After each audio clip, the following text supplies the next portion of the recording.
L'atmosfera grigia e fredda del San Carlo fa da sfondo all'attesissimo match di giornata tra Voltrese e Bragno, padroni di casa a 30 punti in terza posizione contro i verdi ospiti, quinti e sotto di 3 lunghezze.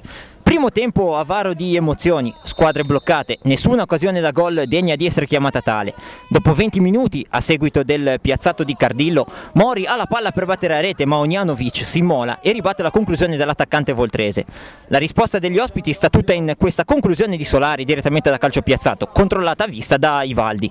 A un minuto dal termine del primo tempo, dopo la combinazione Cardillo-Icardi, è Mori a provarci a giro da fuori, ma il tentativo non impensierisce Tranghida.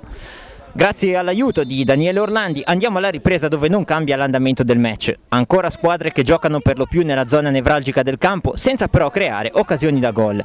La Voltrese cerca più volte la combinazione vincente con Anzalone e Cardillo, ma le maglie del Bragno si chiudono bene. Per contro gli ospiti cercano di sfruttare gli errori degli avversari rendendosi pericolosi.